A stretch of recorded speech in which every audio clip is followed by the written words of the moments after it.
On this night, my mother and I were watching TV at around 9 p.m. As a second grader, I would have normally been asleep by this time. However, it was a Friday and my mother allowed me to stay up later than usual so that we could watch TV together. We were living in a small apartment. In total, there were 4 apartments and the 2 apartment buildings were arranged in an L shape. We didn't really know our neighbors since everyone mostly kept to themselves. Next door lived an older couple, and in the other building lived 2 families. The family closest to us was small, only a single father, Roger, and his son, Tim. This family had moved in fairly recently, less than a year or 2. My mother would always say that Roger seemed like a great father because he always spent time with his son Tim, who was around 12 or 13, and the son was always well dressed and clean. On the few times that they had any interactions, Roger had been very polite with my mother. This was much different than our previous neighbors who had been very rude and nosy, to the point of making my mom feel uncomfortable. My father passed away when I was a small child, and I think that as a single mother, my mom could identify with Roger. This is not to suggest that my mother was interested in Roger. She only appreciated that for a change, we had a neighbor who respected us and was not dangerous. So we were watching TV, and as we talked about the show, my mother and I heard 2 or 3 loud booms or cracking noises. My mother immediately told me to get down and she covered me with her body. We were in that position for a few minutes, but there were no more sounds. When I asked my mom what those noises were, she told me that they were gunshots. While our apartments could be described as safe, the same could not be said for our neighborhood. Behind my apartments was a separate neighborhood of worn-down apartments. There were many gang members who lived in those apartments, and every once in a while you could hear gunshots fired from that area. All of the dangerous activity would happen at night. During the day, you would never be able to guess that dangerous people lived there. Although the people who lived there never bothered us, my mother was always nervous because only a small brick wall separated us from danger.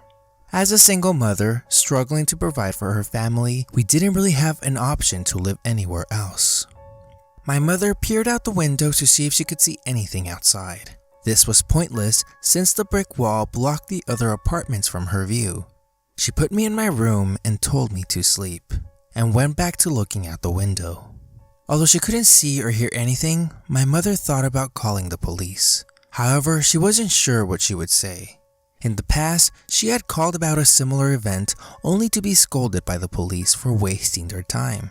She continued to look out the window and saw that Roger was standing on his porch looking to all sides. Although it was night, Roger had his porch light on, so she could make out that he had what looked to be a cigarette in one hand and a cell phone in the other. This was around the year 2000, when many people still had large brick phones. After a minute or 2, Roger went back inside and closed his door. My mother thought that Roger had come outside to try to find the source of the gunshots, and that he had his cell phone out with him with the intent to call the police. After Roger went back inside, my mother tried to calm down and continued to watch her TV show. At this time, I snuck back into the living room. As she began to scold me to return to my room, we heard more gunshots. Once again, my mother covered me with her body and we waited in silence for more shots to be fired. This, however, never happened. Instead, we heard a car pull into the space that separated our apartment and Roger's apartment. My mom peered out the window while she tried to push me in the direction of my room. I kept pushing my way next to her and she stopped pushing me away as policemen started climbing over the brick wall that separated our apartment from the other neighborhood. We watched in horror as the cops surrounded Roger's apartment and police broke into his house through both the back and front door. An ambulance soon parked next to the police cars. I could hear a man yelling and grunting as 6 or more police officers dragged Roger from his apartment. They pushed him to the ground to handcuff him, and as they did this, Roger began to fight back and scream even more.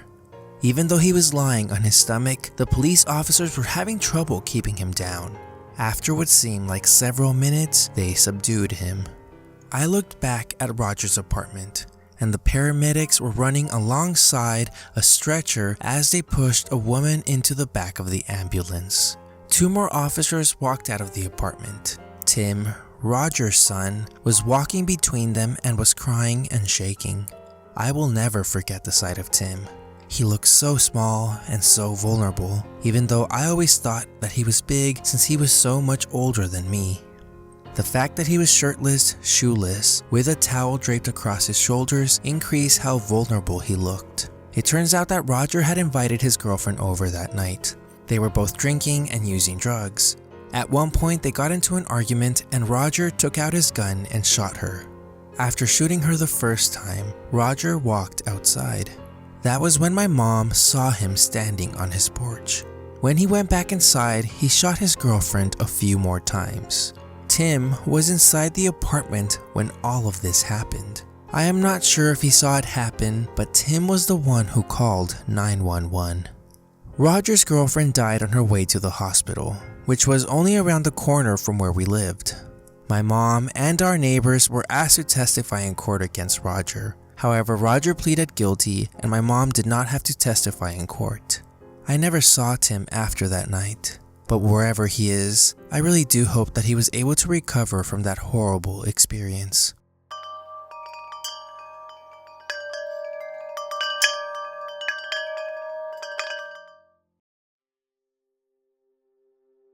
One night, my girlfriend and I were having a discussion about some of our past relationships. I told her about an ex of mine that tried to bash my head in with a frying pan for no reason whatsoever. She then told me that she had an ex that wasn't really all there. I asked her what she meant. She told me that her ex, Kenny, wasn't exactly stepfather or boyfriend material. He would verbally abuse her only boy child and once picked up the oldest daughter by her throat and pinned her against the wall. Her daughter was only 6 when this happened. One night, my girlfriend wanted to get a little romantic with Kenny, and she suggested that he stop playing video games and come to bed. Rather than oblige, he threw an ashtray at her head and screamed like a man-child that he wanted to play his game. As you can clearly tell, the relationship didn't last long. She told me that he was stalking her not too long after they got out of the relationship, but she got the cops involved and never heard nor saw him ever again. A little over 2 months into our relationship and after our discussion, we decided to make it public over Facebook that we were dating. Not even an hour after it goes public, while reading through the congratulations comments, she gets a notification saying that she has a pending message request. I'll give you 3 guesses as to who it was. If you guessed Kenny, you would be right. His message said something along the lines of, "Hey, I still love you. I need to see you again." Of course, creeped out, my girlfriend shows me the message. I told her to just delete it and not to respond. The next day, she had 17 new messages from him, pretty much saying the same thing over and over again. This went on for the next 2 days, before she got the most disturbing message. My girlfriend was hysterical over this, and understandably so. The message was a picture of her, myself, and the 3 kids. It was taken not too far from the kids' school. Immediately, we called her mom and the cops. The cops said that they would personally be escorting us and the kids home from school every day. Her mom gets in touch with her lawyer, and the police tried to track down Kenny, but no one could seem to find him. About 3 weeks later, we hadn't heard from him at all, so we figured that he had finally gotten the message through his thick head. Later on that night, however, the oldest daughter came into our room and woke me up. "Hey, what is it, honey?" Were you just outside? Of course, I'm puzzled by the question. I had literally just been asleep. "No, sweetie, I've been in bed. Why do you ask?" Because I saw someone walk past the kitchen window and they waved at me. My heart dropped. I knew that it had to be Kenny. It was the only logical conclusion. I looked over at the clock on the nightstand and it said 3:37 a.m. I knew that anyone out and about at this time of the night couldn't possibly be up to any good. I set my stepdaughter on the bed where I was lying and told her not to move. I woke up my girlfriend, gave her the quick story, and told her to stay back in the bedroom with the kids. I quickly shut off all the lights in the house, just in case Kenny tried looking in again. I grabbed the other 2 kids and put them into our bedroom as well. With all of them in the bedroom, I go to the closet which has my gun safe in it and I get out my .45. I grabbed it for protection just in case Kenny tried breaking in before the cops showed up. The cops said that they would be there soon and for me to stay on the line. I heard someone fiddling with the back door, so I waited there in the darkness, crouched 6 feet away from the door. But before Kenny could break in, the cops arrived and arrested him.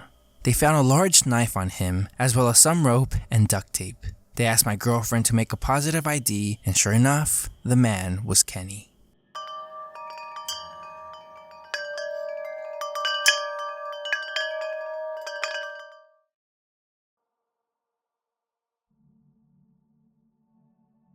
This took place this past July. When this happened, I had been sick for over a week and I had finally decided to visit my doctor. I arrived for my afternoon appointment half an hour early, and I sat in the waiting area of the clinic reading a woman's health magazine. The clinic was mostly empty except for another woman sitting in the row in front of me and a dark-haired man sitting at the end of my row with his son.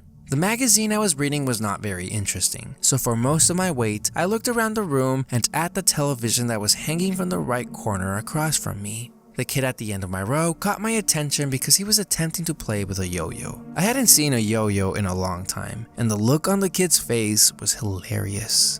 After a minute or two of looking at the kid, I noticed that the dad was looking at me with a very serious look on his face. I nodded at him as a greeting, but he only stared at me. I then smiled at the man because he seemed really familiar, and I thought that maybe he recognized me. Something told me that I had seen this man before, but I couldn't remember where we had met.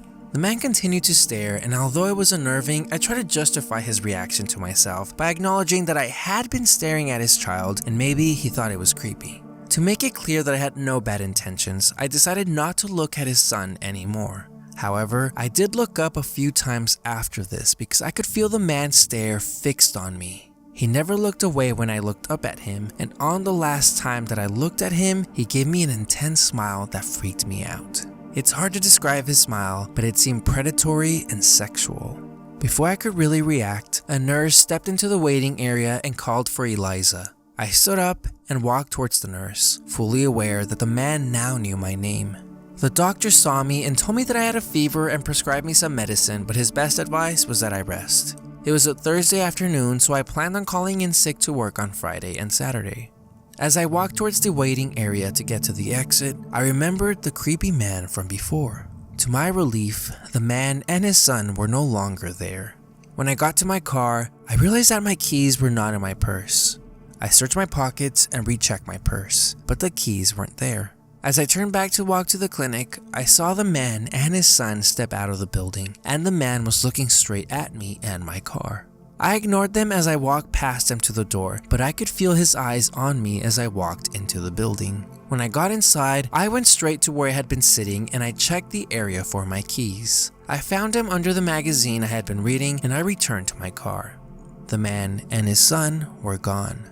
I drove to a nearby pharmacy in a grocery store and dropped off my prescription. It was the first time I used their services, so they asked me for my address and my phone number. They told me that it would be a 20-minute wait. As I walked to the seating area, the pharmacist told the next customer something along the lines of, "Excuse me, are you here to drop off a prescription?" The next customer was the same man from the clinic, and he had been behind me as I gave the pharmacist my information. He walked away from the pharmacy area without acknowledging the pharmacist. I was sure that the man had followed me to the pharmacy. It was too much of a coincidence that we had gone to the same pharmacy.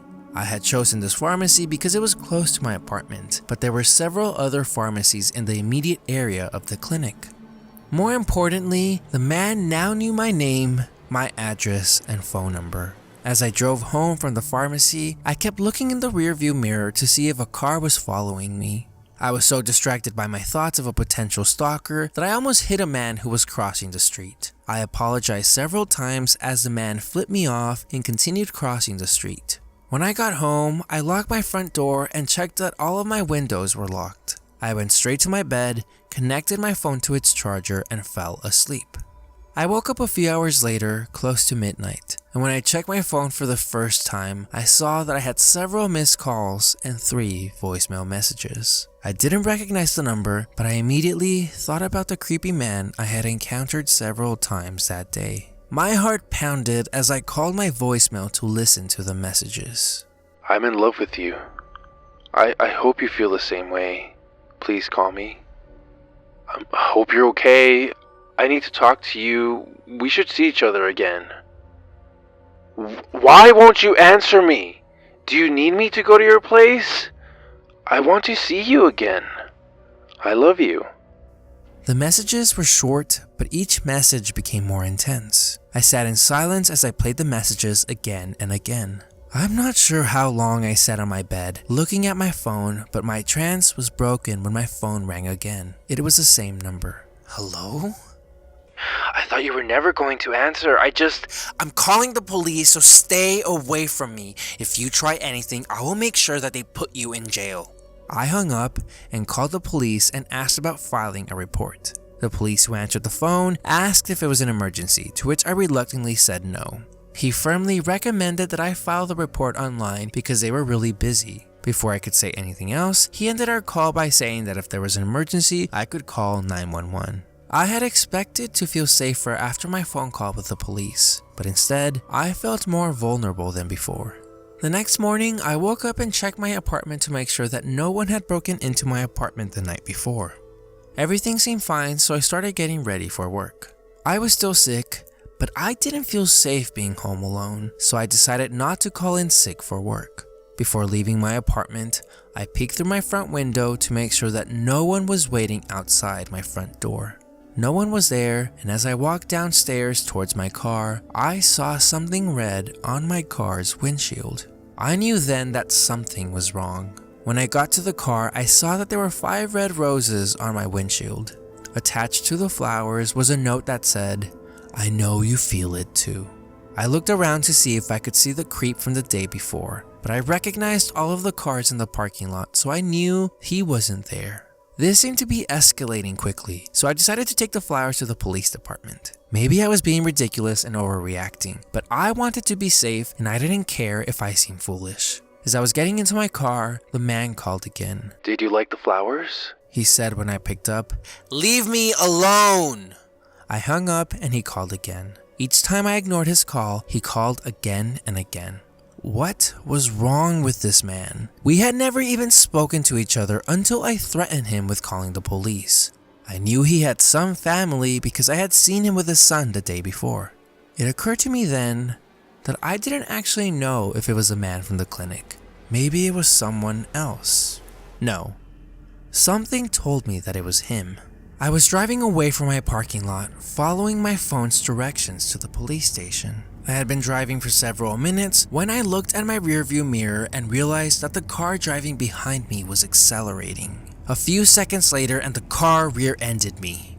As I was processing what happened, I checked to see if I was injured. I wasn't, and I checked to see if I hit anything. I didn't. I was about to step out of my car to check on the car behind me when all of a sudden a man ran up to my door screaming at me. It was the driver of the car that hit me, and it was the same man from the clinic. He was hysterical and kept saying that I had made him do this, that I was responsible for the accident because I made him mad. He just wanted us to get to know and love each other, but all I wanted was to play with his feelings. He got angrier when he realized that my doors were locked and that I was calling 911. He began kicking my car door as I screamed for help to the operator. A man stepped out from one of the nearby houses and yelled at the creep to get away from my car and that he was calling the police. The creep from the clinic snapped out of his fit and drove away. The police found the creep from the clinic that same day. They tracked down his car with the information given to them by the kind man who saved me, and they confirmed that he was the one who called me that morning and the night before. He was sentenced to less than a year in county jail for both stalking and the hit and run. During the proceedings, we found out that I had actually met the man before our encounter at the clinic. Around February of 2015, my niece's elementary school held what they called a family festival. The event was held after classes were over for the day, and it involved various activities in which parents and their children interacted with other families. My sister and her husband were unable to attend the event, and I volunteered to take their place. It turns out that my niece and I had worked on several of the activities with the clinic creep and his son. The school had taken several pictures of the event, and I had been given a picture in which the 4 of us were posing around the clay statues we created. I guess the man misinterpreted the fun that I had that day with my niece as love that I inexplicably felt for him. Well, he was wrong.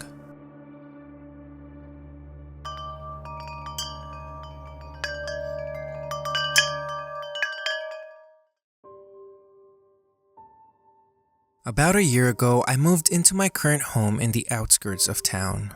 Before this, I had been living with my dad, who sadly passed away after a car accident. My mother left us when I was 5, and my dad never remarried. After my dad passed away, I inherited his savings and our family home. Living in our family home alone was very depressing. During the first few weeks after the funeral, I would wake up every morning, go to the kitchen, and I would begin to make breakfast for 2. Every time I realized what I was doing, it felt like someone was crushing my heart. With the help of my dad's sister, I sold my family's home. After living with my aunt for a few weeks and working at her restaurant, I found a 1-bedroom home and the rent was very cheap, so it was easy for me to pay. When I moved in, I had trouble adjusting to living on my own. My aunt slept over for the first few days and would visit every day for the first few weeks. One thing I noticed soon after moving in was how much the couple next door argued. Every night I could hear the husband yelling at his wife. Although I could never hear his wife, it was clear from what I heard him say that she would respond to his comments, and this only made him angrier. None of the other neighbors seemed to notice because their homes were farther away. One morning when I was outside, I saw that the woman from next door was watering her plants. I approached her, said hello, and introduced myself. She told me her name was Brenda, and we started having an awkward conversation about the neighborhood. She sounded a bit nervous, but I remember that I tried my best to sound like I hadn't seen the bruise by her lip that she had tried covering up with makeup. We had been talking for a minute or two when her husband Ryan walked out and said something like, "Get in the fucking car." At first, she started to protest, but when she saw him glaring, she simply apologized and got into the car. All I could think about was whether or not I had made a mistake by talking to her. I really didn't want her husband to hurt her just for talking to me. Because my shift at the restaurant didn't start until noon, I was able to notice that on weekdays, Ryan left at 9 in the morning and Brenda stayed home. Whenever I saw her outside in the morning after 9, I would go outside and say hi. As the weeks went by, she seemed less nervous around me and we would have short but pleasant conversations. Although we saw each other often, she was still very reserved and I never asked her about any personal information. I knew she was in an abusive relationship and I wanted to help her, but I knew that I had to be careful so that I wouldn't scare her away. One day in April, I saw her outside and invited her over for coffee. It took a while of me begging her to come over before she agreed. It turns out that we had a lot in common. We were both 23-year-old women and both in love with country music. After a short conversation about our love for Tim McGraw, I made an insensitive mistake. There was a dark smudge on her cheek, and I tried to wipe it away with a paper towel because at first I thought that it was a smear from our brownies. This was supposed to be a friendly gesture, but instead I only hurt her because the smudge was a scab. There was a moment of painful silence after I said sorry. I asked her how she had gotten the scab on her cheek. She told me that Ryan hit her when he found out that she had stained a few of his dress shirts with bleach. They were some of the dress shirts he wore to work. She hadn't noticed the stains, but he had. I didn't really know what to say, so I asked her if he hit her often. I remember that she didn't answer. She only shrugged her shoulders. When I asked her if she had considered leaving him, she told me that she didn't have any family or friends to turn to. Brenda lost all of her friends after leaving her job and moving in with Ryan. When they moved to our small city, which was also Ryan's hometown, her family cut all ties with her because they disapproved of Ryan. I suggested she report him to the police, but she quickly dismissed my suggestion. 2 of Ryan's uncles and 1 of his cousins were police officers and none of them liked Brenda. Brenda seemed uncomfortable with the fact that she had revealed so much to me and she left my home. Either the next night or 2 nights later, I got back from work at around 10 at night. Ryan was waiting on my porch, swinging a bat with one hand. I didn't feel safe leaving my car, so I yelled from the driver's seat, "Hey, can I help you?" He responded by saying that I should stay away from his wife, that he didn't need a bitch like me giving her any ideas. I kept repeating that he had to leave, and he began to mock me as he hit the hood of my car. He became more aggressive with each hit, so I reacted by putting my foot on the gas slightly and I pushed him to the ground with my car. Yes, I was scared, but I was also angry. Angry about what he did every day to Brenda and the fact that he was beating my dad's old car. He looked scared as he stood up and walked back to his house. He kept yelling obscenities and racial slurs as he walked away.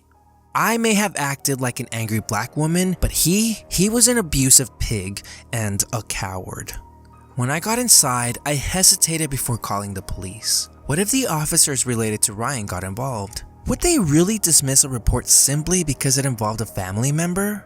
I did call the police, and I hoped that the police department was large enough that Ryan's family would not be aware of my call. My aunt got to my house before the police arrived. We waited for about an hour, and when they arrived, they walked over to Ryan's house first. This seemed odd, unless Ryan had filed a report against me after I hit him with my car. After about half an hour, they stepped out of Ryan's house. We were aware of this because they were laughing as they left his house. They knocked on my door. Both officers were men, and they looked a lot like Ryan. They wrote down what I said happened, but seemed very uninterested. They commented on how there really didn't seem to be much damage on my car, and that I could really have hurt someone that night. It was obvious that they wouldn't really be doing anything to Ryan. Before they left, they said that I should try to get along with my neighbors and try to stay out of others' business.